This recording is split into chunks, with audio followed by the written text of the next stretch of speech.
Jangan lupa subscribe di YouTube channel Metro TV News dan juga nyalakan notifikasinya.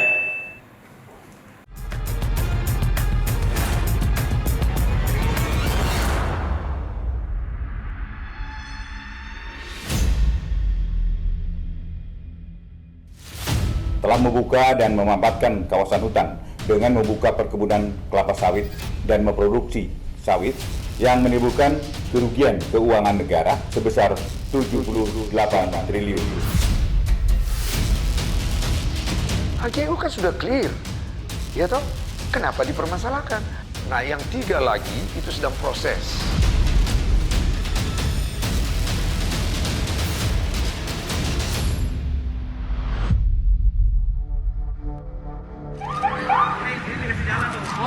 Nanti dibuka, Pak. Nanti dibuka, Pak.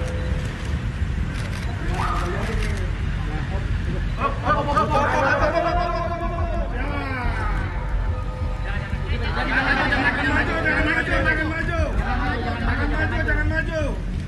Kanan, Pak. Kanan, Pak. Pak, jangan dialingin, Pak. Pak, jangan dialingin. Inilah Surya Darmadi, sosok yang sempat menjadi buronan korupsi sejak tahun 2019. Surya Darmadi adalah tersangka mega korupsi kasus alih fungsi lahan hutan di Provinsi Riau. 1 Agustus lalu, Kejaksaan Agung menetapkan Surya Darmadi sebagai tersangka atas kasus penyerobotan lahan hutan di Riau. Melalui grup usaha PT Duta Palma, Surya menguasai secara sepihak lahan hutan seluas 37.095 hektar untuk dijadikan perkebunan kelapa sawit sejak tahun 2003. Akibat praktik tersebut, negara dirugikan hingga 78 triliun rupiah. Setelah ditetapkan sebagai tersangka oleh Kejaksaan Agung, Surya Darmadi akhirnya mengirimkan surat kesediaan hadir diperiksa dan meminta status cekalnya dicabut. Hingga akhirnya 15 Agustus lalu, Surya Darmadi tiba di Indonesia dan langsung ditahan oleh penyidik di Gedung Bundar. Bersama dengan Surya Darmadi, Kejaksaan Agung juga menetapkan mantan Bupati Indragiri Hulu periode 1999-2008, Raja Tamsir Rahman sebagai tersangka.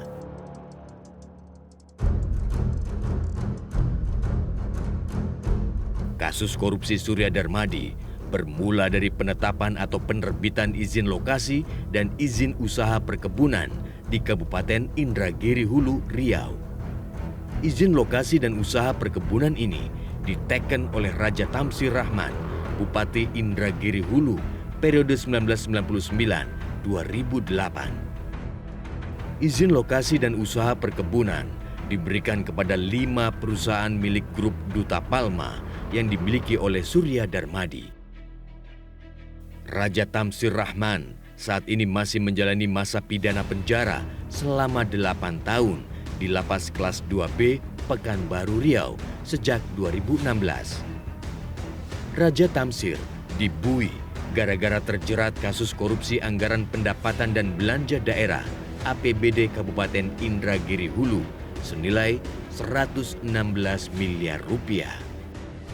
Bahwa Bupati Indragiri Hulu, Provinsi Riau atas nama RTR periode 1999 sampai dengan 2008 secara melawan hukum telah menerbitkan izin lokasi dan izin usaha perkebunan di kawasan hutan di Indragiri Hulu atas lahan seluas 37.095 hektar kepada 5 perusahaan yaitu PT Panca Argo Lestari, PT Palma 1, PT Sabrida Subur, PT Banyu Bening Utama, dan PT Kencana Amal Tani. Selanjutnya izin lokasi dan izin usaha perkebunan dipergunakan oleh SD dengan tanpa izin pelepasan kawasan hutan dari Kementerian Kehutanan serta tanpa adanya hak guna usaha dari Badan Pertanahan Nasional telah membuka dan memanfaatkan kawasan hutan dengan membuka perkebunan kelapa sawit dan memproduksi sawit yang menimbulkan kerugian keuangan negara dan perekonomian negara berdasarkan hasil perhitungan ahli dengan estimasi kerugian sebesar 78 triliun. Sejak tahun 2004 dan 2007, Raja Tamsir mengeluarkan izin usaha perkebunan sawit untuk Surya Darmadi.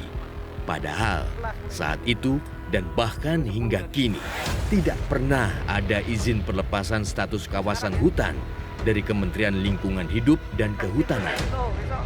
Jadi harus dibedakan antara HGU, ya, hak guna bangunan, hak pakai, HPL itu harus dibedakan. Prosedurnya itu angsih dilakukan oleh daerah.